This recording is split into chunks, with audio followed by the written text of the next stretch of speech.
Welcome to the Professional Development Podcast. Listen to the guys discuss business and personal development, covering all your favorite highlights. Enjoy the laughs as the guys try and keep it easy going, yet provide the substance you crave. And now, the Professional Development Podcast. Good. Live. Hey guys, welcome to the Professional Development Podcast. Today is Wednesday, September 16th. Today we're going to talk about motivation and focus. So we're going to get into a couple of different pieces. We're actually going to break them up separately. We're going to talk about what gets us going in the morning, how to get motivated when you might be in a slump. We're going to talk about business versus personal motivation. And then with focus, we'll talk about how to zero in on a goal, our thoughts, our perspective, anything that we might have read in the professional development world. That's our guy over there trying to fuck with the angles. Yeah, get the angles. The audio visual guy. Well, Matt's just the tallest person here. So. And then we're gonna talk about, with focus, sometimes you got to say no. Delegation, if that could help clear the focus. And yeah, I guess first we're going to talk about any news and notes around the professional development world. So, guys, what do you got? So I'll introduce everybody. We got Dan. That was Matt who introduced everybody. I told you I forgot to fucking do the intro. We got Colin, and I'm take Brad. a week off, and You lose it. Man. you get so much dust from 1 week. Mm-hmm. Still missing Bobby, but he should be back next week, I think. No. Right? No. Oh, wait, was he out last week? Yeah, he was out last week. So Oh, okay, so I think he'll be next back week. next week. So as far as business development stuff, I got two things. I don't know what you guys have. I know what Colin has, but oh, look at that. Okay, so I listened to a podcast that kind of set with me, but I also kind of thought it kind of opened my perspective about some things. It wasn't really necessarily like business motivated. It was more personal, but it was so the book I'm reading is Find Your Why by Simon Sinek, or however you may say his name. And he did a podcast with his sister on Monday, which was her fiance died 2 weeks before they were supposed to get their marriage license. He got electrocuted getting off a subway in New York City, and it was the first time they've ever talked about it, and she wanted to do a podcast on it. And the reason she said, I want to do a podcast about this, was because if I help one person overcome that tragedy or all the emotions I had for so many years, that's my goal. Because there was somebody that reached out to her in this 20-year time frame that gave her that realization of they really helped me move forward in life. So I kind of looked at it as there's so many people that hang on to something for just ever. And just like it'll be something where they'll just be upset or pissed off about something and they won't ever let it go. And you can ask them about it 10 years later and they're like, oh, fuck. Yeah, they're still completely bitter about it. Yeah. So I just thought it was interesting. It was like, because that was obviously way more personally motivated, but it was interesting to know like that happens in business with people all the time. So I have a friend who, like, if you ask her about somebody she was in an argument with, like, sophomore year of high school, still hates them, right? She'll be like, "Oh, blah blah blah, probably hates me," Yeah. or something. I'll be like, "Yeah, they probably don't talk about it as much as you think." Yeah. You know, They're the only you threw ones up in her worried about shoe it. one time, 15 years Yeah. ago. I think it's all good now. And Dan, then are we keeping you from something? Or? You guys are talking. and then I'm just hoping it's focused on you the entire time you're sitting on your phone. It is. and then the other one that I had that I thought was super interesting for the podcast world and Focus. business, really just life in general right now, is that Joe Rogan offered to host Joe Biden and Donald Trump 4 hours, just them three in a room. And I figured that would easily have to be the most downloaded podcast in history. That would be crazy. Like in a day. Like that would pay Spotify's contract that right then. So I thought that was interesting if that would happen. What do you think he'd ask? Oh, I think it would be. Have any of I you think two you'd ever say, tried what's your DMT? favorite flashlight? Do you like mag lights or? Yeah. Yeah. What type of batteries do you use? Oh no, but that would be insane. It won't happen. No, it definitely Obviously. won't happen. Trump Yeah. said he would do it. Obviously, He Trump did. said he would do Yeah. it. Oh, what if they did have just like a normal episode where they all started talking about doing ayahuasca and DMT? It would be an interesting Yeah. podcast for sure. I mean, 4 hours of that, everybody would. I don't. People who don't listen to podcasts would tune in for that. It would Yeah. probably be broadcast on every Be good news for channel, too. us. People would get into podcasts. Yeah. Yeah, it's a very It's like Tiger Woods untapped getting into market golf. right now.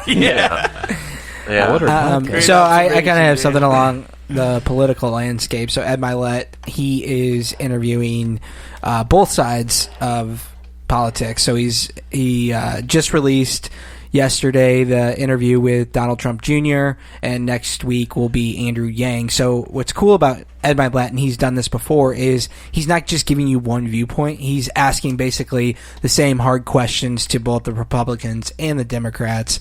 And I think it's good because with his following, he's got enough people to where you can see both sides for once, because a lot of people only consume their one side. And so it was super interesting listening to Donald Trump Jr. It was. And so I got to listen to that one. I think the next one's coming out next week. And Ed Milet does a really good job of not just to kind of piggyback off what you said, not just giving them softballs, like softball, to make them look good. Right. And on top of that, not just kind of pandering to like, or the other side of it, not just like digging into them and trying to make them look like an idiot, right? He did a really good job of that. I think Ed Milet, and he did one way back in the day that was just basically like It was The Economist. The Economist. So it was two different people, same deal, Republican and Democrat, because it was right when people were starting to talk about politics. And it gives a good idea, so a lot of people that are uneducated just can sit there and look and get kind of a very unbiased, objective view. Yeah, and I think that's very rare right now, so it's cool to see that he pulled that off. It is. Yeah. There's no... Yeah, I mean, he's a very successful person living in California, so I'm sure he has very, very close friends on both sides 100%. of the political landscape. So he's a really good person to do something like that, for sure. Yep. Is that your favorite influencer? Ed Milet, I like Ed Milet a lot. Yeah, Andy Frisella, of course. So the other thing that I had was really, and I don't remember the quote from Zig Ziglar, but it is kind of lined up with something that Andy Frisella had said, and I owe $5, whatever, $10 now, but Andy released I guess a blog this week or he last week. releases them every single day. Yeah, really. so and it was basically like if you have a decision to make, choose the hardest route, and Zig Ziglar said something like the road with the extra mile has, I don't actually know the rest of it. But it was very, Dan, basically that's deep as fuck, man. Put that in the show notes. Sure too. Yeah. Hold on, go ahead. What do you got, Colin? We'll swing back like ordering food at a restaurant. Actually, so I had a really good quote from the book that I'm reading now, Wooden's Pyramid to Success or of Success. Have any of you guys ever read that? No, what's it called? John Wooden's Pyramid of Success. So are you guys familiar with who he is? No. So he is like the most successful coach, college basketball coach, coach or just coach. Coach in Really? general. Yeah. So I think it's like 11 titles or something like that. Where was he a coach at? UCLA. Okay. And like he coached Kareem Abdul-Jabbar, a bunch of other guys. But his book takes it back to, like, he just breaks it down. He's like, you have to start with fundamentals. I cannot remember the quote though. 2 in a row. Yeah, 2 in a row. Dude. But it's really good. Guys, I this got is my- not tough. Don't strike it Hold up. on. You look a quote up and you write it down. Let's start over. Yeah. Okay, so Andy Frisella, he said, hey, if there's a route you could choose the hardest one. And then Zig Ziglar, and so that came out, and then right after that, I saw a quote, and this is kind of the law of attraction thing, like, 2 of these things came up at once, and so that kind of spoke to me. But there are no traffic jams on the extra mile. So, if you're willing to go to the extra mile, or you take the path that's a little bit longer to get there. Yeah. Usually, that's interesting. Yeah. I like that thought. Absolutely. I think, did we read that in one of our books before we started the podcast? Something about choosing the harder route? Or was that me? 100% we could have been. Yeah. I don't know if it was that one, but there's a lot of, Because I read that Andy Frisella blog too, and that made me trigger something too. Maybe I saw the same quote. All right, I found it. Good planning and hard work lead to prosperity, but hasty shortcuts lead to poverty. And I really like that. So that's kind of like the same, same shit. deal. Yeah. Interesting. Said in a different way. It's so weird, guys. So weird. It's like So the theme. weird. It's like the you're theme synced is up. we're gonna have something come up in our lives here Energy. soon, It's and all- everybody we're all listening, on if you have the same something come up in your vibration. lives, choose the hardest path. Like, And then make it as because hard of as us. possible on yourself. Yeah. That's the way to do it, for sure. That's what they say. Yeah. There's definitely a line there. What do you got this week, Matt? So I listened to a Jocko podcast when he was talking about General George S. Patton. And so the takeaway I had from that was this idea of the disease of victory. Have you guys No, but I you love do a lot Jocko. of Jocko. Yeah, but his podcasts are so long. It's hard. Super Like long. 3 I got the like last one was 4. I was listening with Pat McNamara today, and it was like it was over 3 hours. I feel like he's just full of intelligence, though. But Ooh. Jocko. I think they just kind of. Oh yeah, absolutely. He's a super smart guy. And so the idea of the disease of victory. So it talks about victory can be a disease because it forces you to underestimate your enemies, or it doesn't force you, but it can lead to you underestimating your enemies and overestimating your prowess. So it's this idea in his terms. He was talking about battle, like General S. Patton, George S. Patton went out, won some battle. I forgot what it was, but it had the U.S. troops essentially overestimating how good they were and underestimating how tough their enemies were. And so in like the business world, but then it kind of runs into, it says sometimes the only antidote to the disease of victory is the humiliation of defeat. And I can't fucking talk right now, but you guys get the point. So that spoke to me, and how it related to me was I recently hit a body composition goal of hitting like sub 10% body fat, which was the first time I'd ever hit that, and I've been trying to do it on and off for the past like 3 or 4 years. But it was like whenever I would go do one of those in-body tests, I would see myself go from like 12 to 11, and then 11 back up to 11 and a half. Yeah. Or I'd start to see progress, and I'd start to say, well, fuck it, this is a lot easier than I thought, right? Yeah. In this case, the enemies that I was underestimating were like, booze and food and sleep and, skipping a workout or whatever it was. And so it took a lot of humiliations for me to be like, okay, definitely underestimated this. And now it's like showing a little bit of humility, right?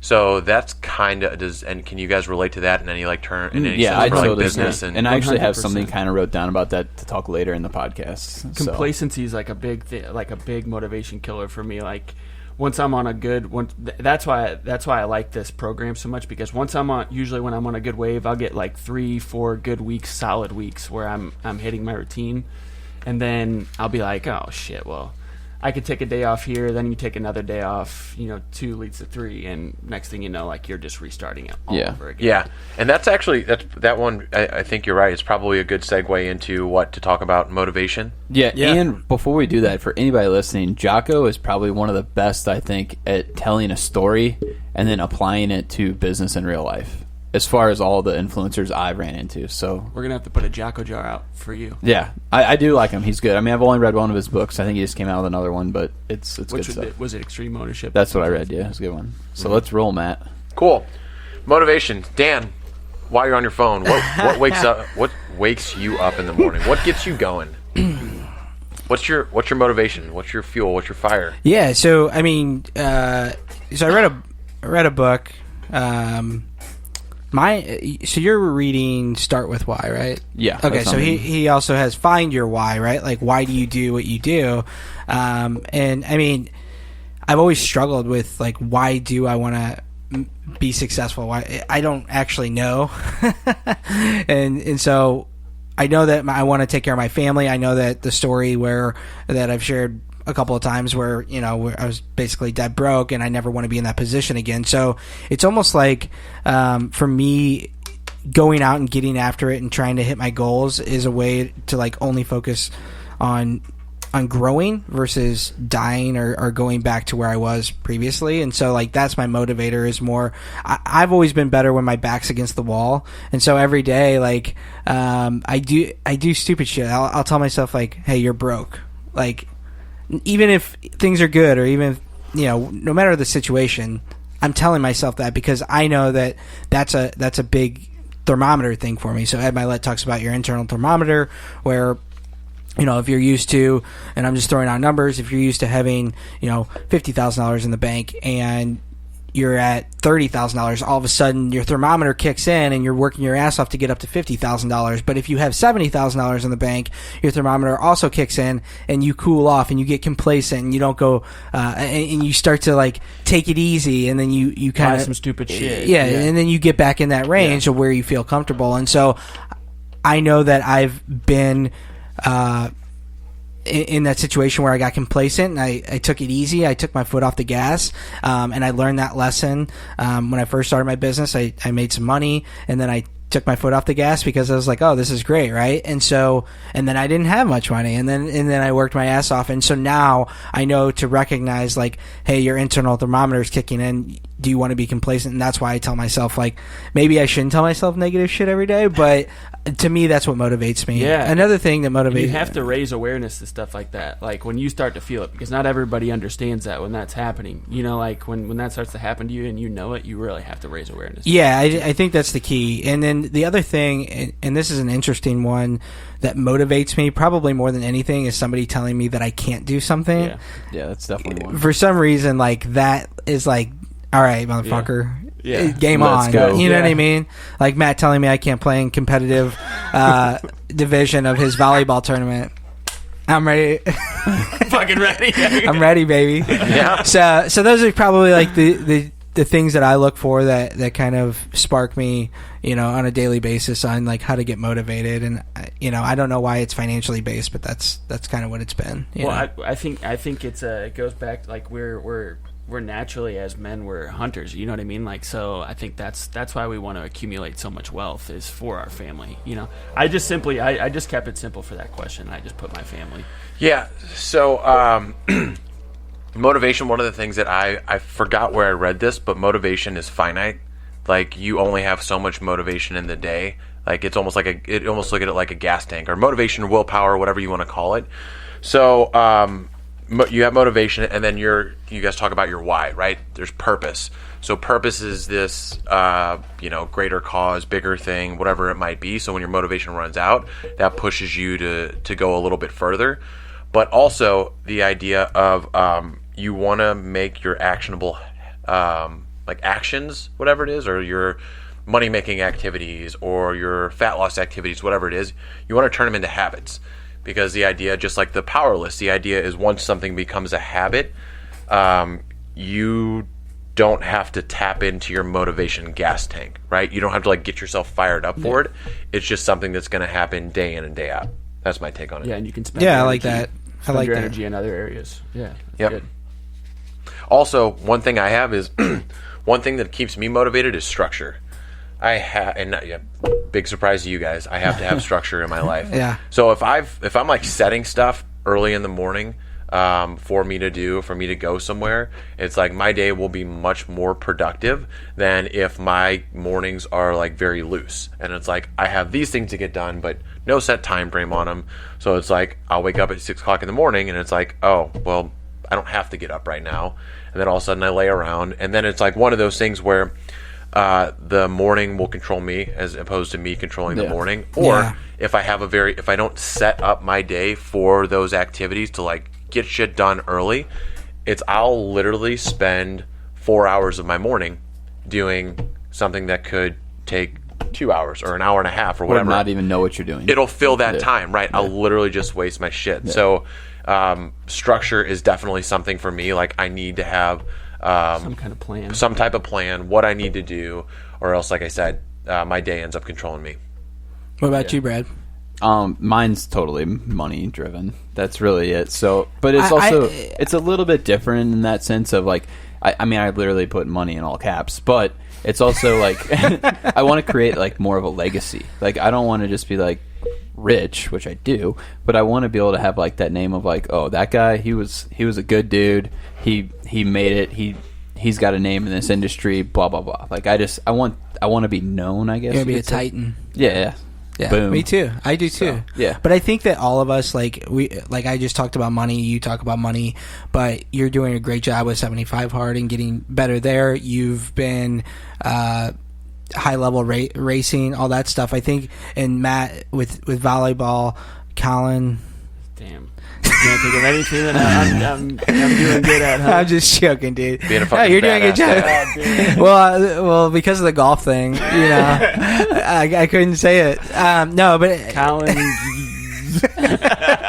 No, you're building your business, and I think you're doing all the right things there. But I think at the end of the day, with all of us, while money is important and we say it's a motivator, I think overall, just like a motivator to get is getting better every day. Is developing ourselves, our skills in volleyball and racing and golf and business, and you know what I mean. And so I think that's a motivator in itself. Yeah, so let's shift it, right? Let's shift it from the business perspective. Let's shift it to what motivates you to do other things, right? Like 75 hard. Like, what was your big thing? Basically, I was getting to the point where I was just fat, So trying to get more from the wife. Yeah, so he says it's not a physical challenge, but it really is more mental in that whole aspect. And I did write that down for my personal side of things. Like, in this time frame, I've learned more and engaged in more content and stuff that's good for me in the last 40 some odd days than I have in years. Like, even before when we were just doing the book club.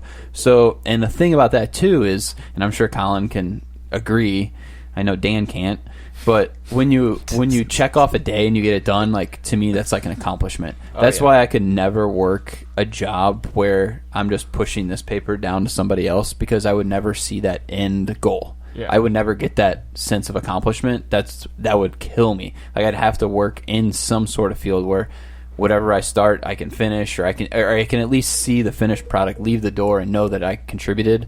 Like, I couldn't enter data and be like, oh yeah, I really killed the day, Yeah. So that's just for me, though. So did 75 hard, did that start through inspiration or desperation? I think it was more inspiration, because I tried to do it once before we even talked about it, and I made it like 10 days in, and then just I was one of those guys, like, it didn't matter. Like, I wasn't going to cheat it. Like, I wasn't going to be like, oh, I missed a workout, but I'm going to count it. I was like, fuck that. I don't want to be one of those people, I wanted to actually say I've really done this all the way through, and it's a little bit easier for me because I don't drink, first of all. But then when we talked about it here, and then Bobby was doing it, I was like, well, let's do it, because it's a whole lot easier to do when you're surrounding yourself by other people who are doing good things. My wife's also doing it, so, and I think that applies to everything, not just 75 hard. When you surround yourself with good people and people who are also inspired and motivated, you're gonna accomplish more.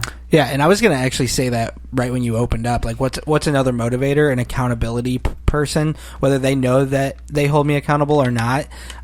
So, for example, like my employees, like I need to be there because they're there, like if I don't show up, do they look at that? And so, like, that's a motivator. Like, I feel up weird if I get to work after one of my guys. Yeah, so if that's right or wrong, and I don't know why. It's just one of those things. I think that's a well, you're setting an example. I mean, yeah, I think it's a respect thing. I think you want to show up on time so they respect you. And exactly. Yeah, but there should be no problem with also taking a day off as you need to, just as they would. It's just a communication for me. thing. It's if I worked by myself with no employees, there are days that I know that I would say, today you can knock off a little early. Yeah, but if they're there, it's like, okay, I know. I'm the same way. I got to be available, at least available. Yeah. You know what I mean?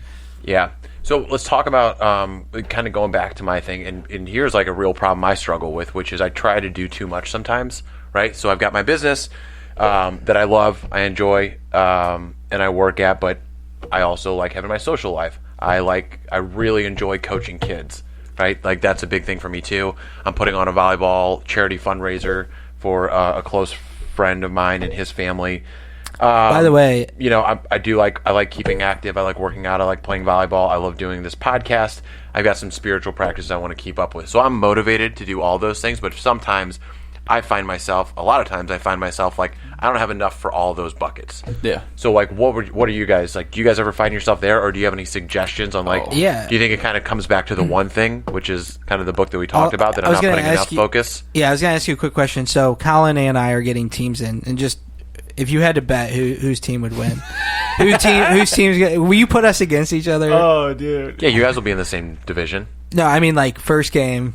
Yeah. Okay, cool. $100. Yeah. All right. Yeah. Hey, Dan's bringing some college athletes. Yeah. I don't play games. Anyways, so I got something for it. Yeah, go ahead. So for me, like what you're saying, so as far as business, personal, and how to split all that stuff up, I feel like my personal life has severely suffered just trying to grow my business, and that's self-inflicted just because my plan is to bust my ass like now when my kids are really young and I enjoy my time with them, but I'm hoping in 5 to 10 years from now that I'll have a lot more freedom that I can go do. If like You can go to all their games. I can go to you all do their games. I can go do all that stuff because I'm not worried about my business. So hopefully at that point it'll be running itself. So that's what I have down for that. And to touch on your thing. So it's like there's a lot of times where I just like I don't go out. I don't go do things because it's just I'm thinking about work or I'm doing work. Or if I do have that free time, it's like, oh, well, I'll try and take my wife out to eat. Like Dan could tell you, my wife probably messages him and says, you need to tell Brad to take me out to dinner because it just doesn't happen. That's like the last thing on my mind is all that stuff. But that's because food's a priority for me. So like when we go out, that's it's like I love food, so it's like... We're always out to dinner. Yeah. Well, and so that's a good thing to hear, and especially everybody listening to this podcast, because it's like we've got motivations and but you can't do everything at once. Like there's got to be something's always going to sacrifice. There's got to be that ability to say no to certain things, and it's kind of like I'm learning, and I say learning like tip of the iceberg learning. Like I need to figure out like what are my fuck yeses. Like, what are the absolute, like, fuck yes, I want to do this, and what are the, or that sounds kind of cool, right? Because if we find ourselves busy, we should always go with the fuck yeses, and then learning to say no about the other stuff. But that kind of transitions right into focus and how there can be too many things going on. So, how do you zero in on a goal? Dan, Brad, Colin? Well, I mean, I was actually going to talk a little bit about what you just said, and it also has to do with zeroing in on a goal. And Matt and I actually talked about this morning where, my brain is always like, oh, there's an opportunity. There's an idea, an opportunity that I could pursue. There's so many different things that I could go do. I think I talked about this last week where I bought some RC cars and I was like, oh, I could race these and beat everybody, in the St. Louis circuit or whatever, but at the same time, I get excited for it. I dive into it. I want to do more with it, but then I have to tell myself, no, you can't. Don't go down this path. It's going to take too much of your time for you to be able to focus on your business or your family or your golf or your health or whatever it might be. So the power of saying no to things, even though you want to pursue them, maybe put those on the shelf, and maybe when I'm 60, I can race remote control cars. I don't know, but that's kind of the way I look at it. And when you start to focus in on a goal, you start to say no to the things that aren't the fuck yeses, basically, and so I think tunnel vision. Yeah. So the horse blinders, or they use that all the time as term as well. But tunnel vision.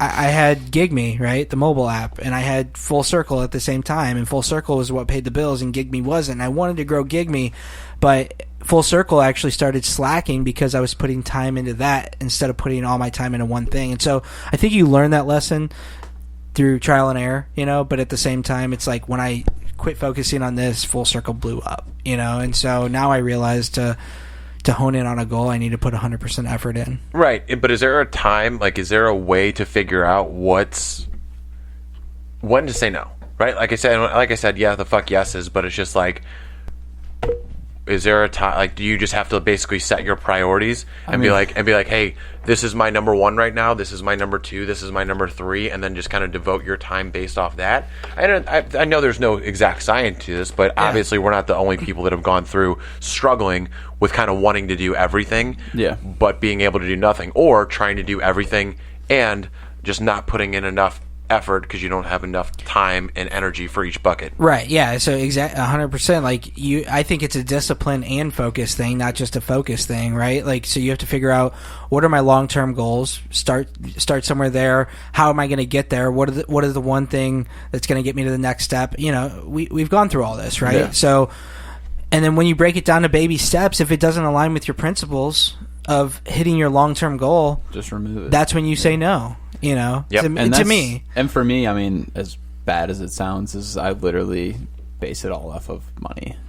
I do. I really do. I mean, there's been multiple times where I've canceled on my wife for a dinner plan just because I had to meet somebody to drop parts off or something. And it's like, I tell her, I'm like, it's what pays the bills, babe. I mean, and that's just, I mean, it's so, probably wrong. Well, you say it's wrong. I mean, obviously, but I'm hoping that eventually down the line that we're sitting in a really good spot. But it sounds like you have an understanding wife, and you guys both have the same principles or same goals in mind of what it is that you want. So it's, you say it's wrong, but if you guys are both in alignment on what's right? Again, there's nothing wrong with having money as like one of the centers of like what you're looking to do, because you're not just stacking cash to stack cash. Like you want to be able to do these incredible things with your family down the road. Exactly. That's the goal. You're not just fucking Scrooging it. Yeah. I mean, I am kind of a Scrooge. So, does that make sense though with finding that long-term goal? And that's just my process, right? That doesn't mean it's right process. But that's a good way to do it, right? Because so many people see the immediate, right? What's immediately in front of me in the next week, in the next month, right? Which I think the month is probably even more than people think out, right? So it's just like long term, what do you want to do? What's your life goal? Like, what do you want to accomplish? And then, we talked about this. You break it down into smaller, more achievable goals. You got the 5-year plan, you got the 1-year plan, all the way down to the quarters, months, weeks, day, right? So that's a good way, I think, to structure it, because you got to look at what you want ultimately in life in order to figure out what you can focus on now and what you'll have time for and what are moving you in those directions. Yeah, and I think that's where like people lose friends and lose relationships and things like that, because no longer do maybe I have friends in my life now who don't align with my goals in my future, right? And so unfortunately you have to audit everything in your life, your relationships, everything, and once those start to get cut out, you get more and more focused on your goal because you're going down the path that you wanted to go down. But it's super hard, and I think that's where a lot of people struggle and they don't actually hit their goals, is they don't do that. They don't say no. And those things that are keeping you down. Yeah, and I mean, I've been there. I love playing golf, and last week I was just too busy, and that was the first time, instead of making myself available to go play golf when I had all these other things going on, I finally said no. I can't do it this week. And I actually do get a lot out of those rounds because I do play with my mentor. So it's like, I can ask him questions regarding business and whatnot, but that was the first time that I actually said no because I needed to get some other things done. And there's a lot of times where you're forced to you feel forced to say yes. Yeah, I mean, I just had, I just kind of hit a wall a couple weeks ago, and I've been down on myself about it, and I had to like audit all the things that I was doing and why did I hit that wall? Why did my team hit the wall? And so I said no to that because I needed to get back on track to hit the goals again. Yeah. So, yeah. Any other tips or strategies you guys used in order to keep focus? I know one of them for me is boom booms. The boom. Yeah. Matt said those didn't work. What's that? You said those didn't work, right? No, they didn't really work, but I was kind of addicted to it. So in the in the book Way of the Wolf, Jordan Harbinger, or that is for sure not Jordan Harbinger, for sure not Jordan a plug. Belfort. Yeah, Jordan Belfort, Wolf of Wall Street. Jordan Belfort, Wolf of Wall Street suggests using these boom booms every time before you get on a call. Only because he couldn't suggest Coke. Right. Yeah, exactly. His boom booms have a special boom. Yeah. Yeah. If you've been to rehab a couple times like me. Yeah, it was anyway. They don't work, and they were kind of dumb. They're just like, what are those things that like clear your like nasal smelling salts? No, nasal they spray. look exactly like the little tubes that they have. Just nasal spray. They're almost like Vicks smelling. Yeah, something like that. Anyway, so one of the things I do, and it's a lot of people look at it as super corny and woo woo. I do a vision board every year. I also haven't as much, but I used to visualize like whatever I wanted, right? Like, so whenever I do my morning routine, it's was like I in there? Do a little meditations and poof, here you are. Yeah. You do one of those every year. Yeah. I do one every year. I do a vision board. I kind of look at what the goals I want, and what's on it this year? So there's do you do it by the year, like by the end of this year? Yeah, it's like January 1st you do it? Or? Mm-hmm. Okay. Yeah, so there's a check on there. There is a picture where it's you can see like 4 different guys and like the stages of like, this is 12 to 15% body fat, this is 10 to 12, this is 8 to 10, right? And I've got the where am I? I've got the am I on there? I don't think my vision board isn't long enough for that. or wide enough. Yeah. And then there's some things on books. There's some things around coaching. Like, one of the biggest things for me was actually, it was a quote. And the quote essentially is, if you want to learn something, read about it. If you want to become something, did you forget your quote today? I think I did. So the ultimate take on it was, if you want to master something, teach it. So for 2 things, one, in my life, it was volleyball. started coaching that almost selfishly to get better at it, and because I enjoy helping people. The other one was hiring an employee. So the way I become a better recruiter and a better account manager is to hire someone and help them do that. So firm believer in that. So there's definitely some things that I haven't achieved on a vision board, but there's some things where I was just like, like I had a goal of how much money I'd put away, and I didn't realize it, but it was almost accidental. Like I saved way too much money, because in business, obviously you don't know how much you're going to owe in taxes until the very end. Right. So I saved way too much money, which was an That awesome means we thing. need to get Matt a better accountant. Why? No, just keep saving way too much money and you'll be good. Yeah. I pay estimated taxes, so I just paid taxes again Monday.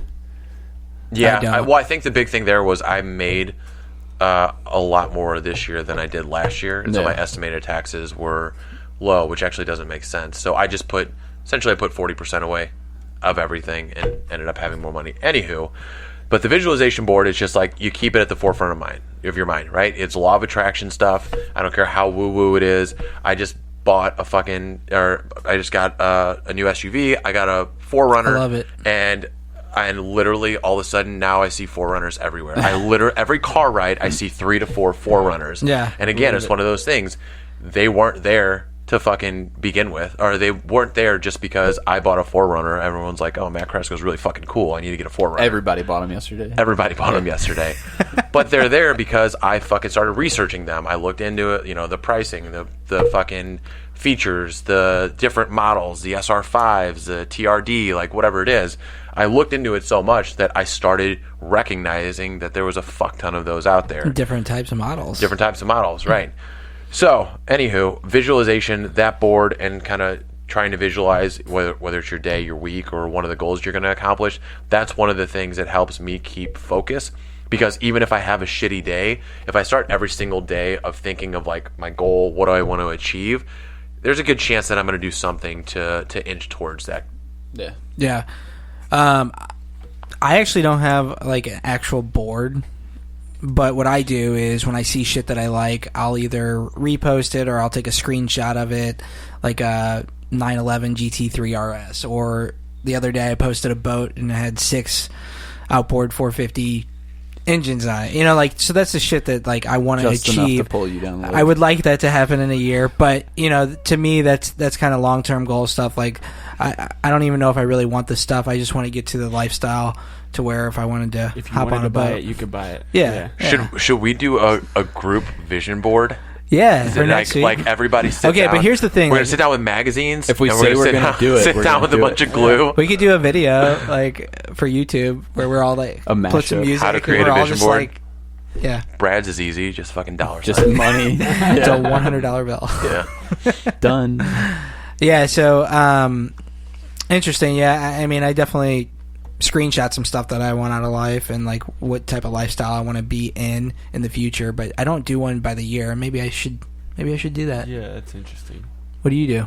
No, I don't do any of that, and I think I should. So Yeah, me neither. I don't do any of it. Sounds interesting. I'm probably more along the lines of how Dan does it. I definitely take pictures of things, but not like I sent Dan a picture of a house that I walk past every day. Just just kind of like to me that was like perfect house. So type deal. I'm very loose with my goals. I need to get a little bit more. Are you on to your next book yet? Yeah. Well, no. So I'm on my 3rd book, but I'm on the Find Your Why. Is what I'm reading right now. Okay. So Look at the book Executive Toughness. I'll check that out. This one's ranking. This book I'm reading right now ranks right up there with The One Thing for me. It's a great book. What is it? It's the one thing. The Find Your Why, Oh, really? or Start with Why. One thing's your favorite. Mine was so far? tough. One thing's my favorite so far, and I think like whenever we have conversations, I feel like there's always something we say in every single podcast comes that was back to talked that. about in The One Thing. Yeah. And that we've talked about it before. All these guys say the same sort of stuff, but it's how they deliver it, and I just feel like Some that book- resonate more. Yeah, and I just feel like that book delivered it really well. Kept it very simple. Yeah. and, Yeah. So that book, Executive Toughness, is like a combination of The One Thing, but it kind of breaks it up into 3 different things, and very tactical, very like here's the step by step how you need to do it, but also a little bit of like law of attraction sprinkled in there, but not too much of it in a woo woo way, just more of a Not the scientific. secret. This is why. Yes. Secret smoothie.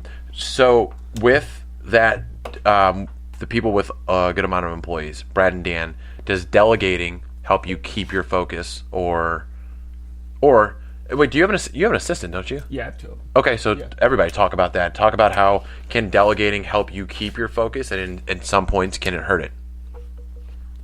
So for me, I'm actually really, really lucky. One of my employees is just like one of those employees you dream to have. Like, he's really, really good. We can walk in the morning. I don't even have to tell him what to do, and he's already working and doing what he should be doing without me telling him. And my other employee is a kid who's going to school to be a machinist, who's, because of all the COVID, he's almost working full time for us now. He's working 3 days out of the week.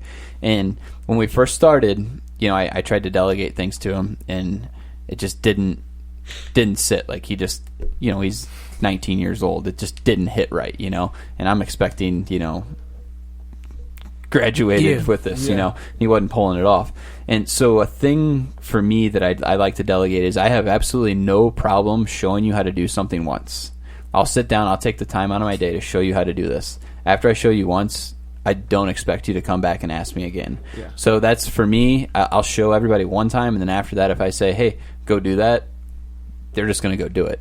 And what we've been doing lately is, I make a checklist on Monday of things that need to get knocked out, and then it just kind of sits there and here's the things. It's not really like a power list or a priority list. It probably leans more towards priority, but it just, now we're kind of like a well-oiled machine where I'm not actually even doing a whole lot of hands-on stuff anymore. I'm sitting behind a computer making quotes or doing stuff like that, because that was my biggest thing, is I'd be getting pulled in 2 or 3 different directions trying to accomplish something by myself that I couldn't do.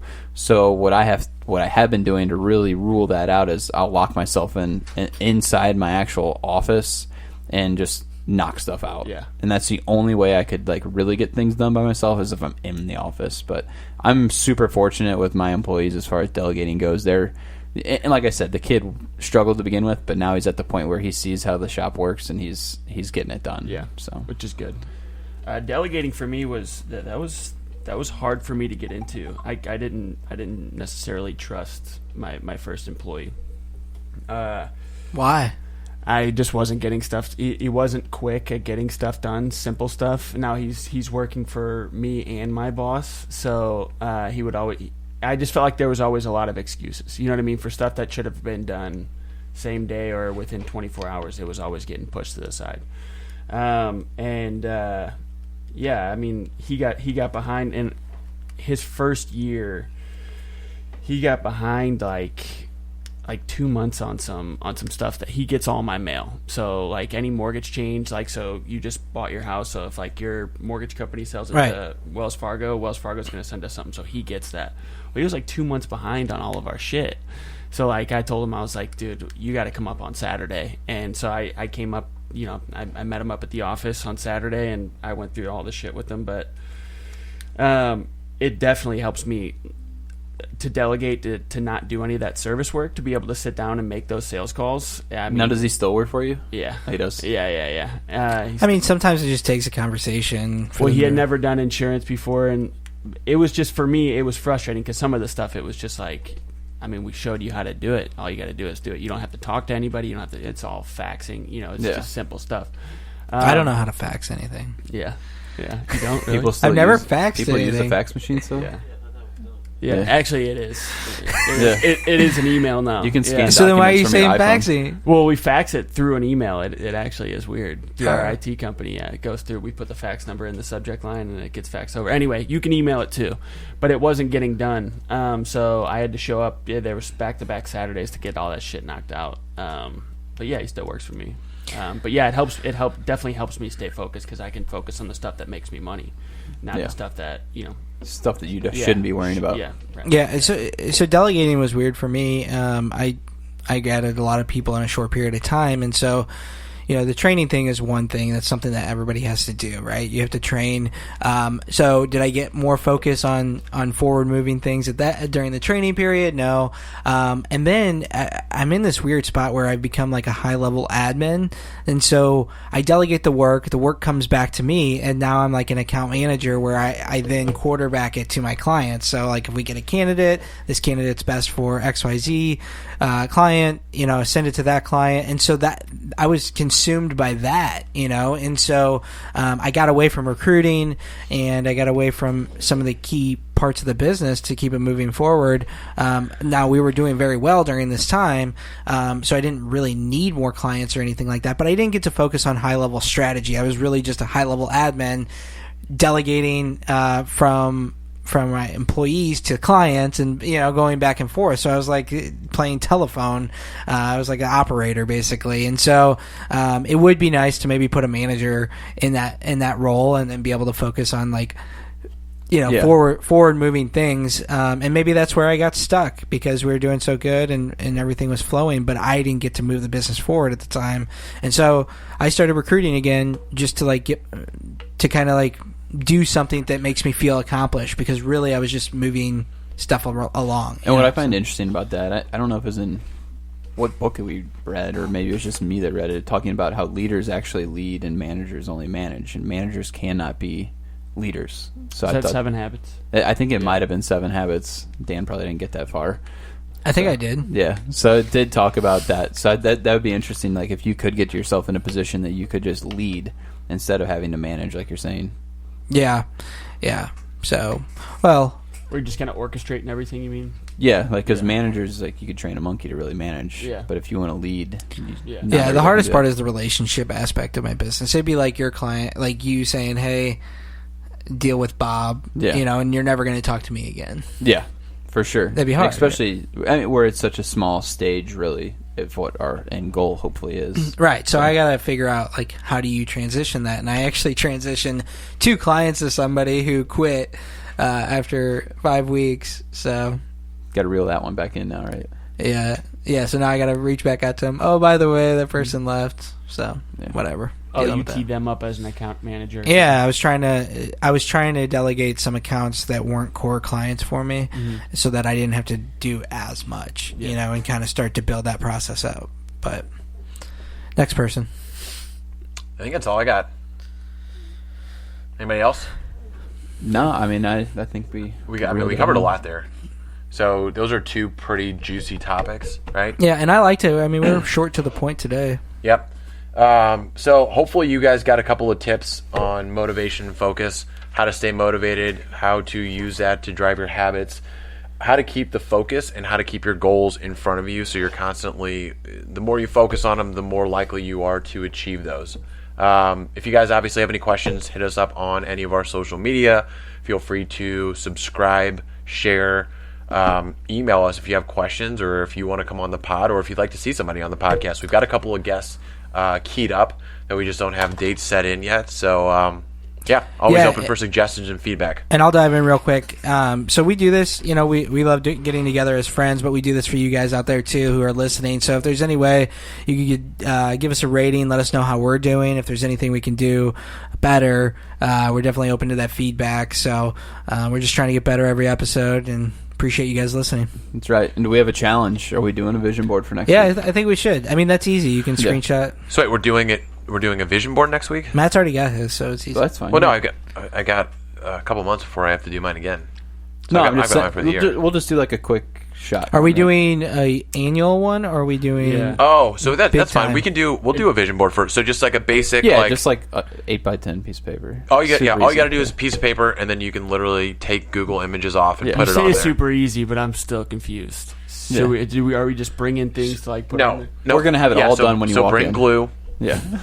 Bring some crayons. Scissors. Yep. And the safety scissors. So no, in all seriousness, I do it on a cardboard cutout. But what you'll do is you'll just take you'll get a Word doc out. You'll find stuff on Google that relates to your goals, words, quotes, pictures of shit, whatever it is. You'll put it on the piece of paper, print it out. You'll bring it in, and we'll kind of run through what our goals are going to be for the rest of this year, and maybe what 2021 is going to look like. Okay. Let's do it. Cool. Thanks for listening. All right, guys. Deuces.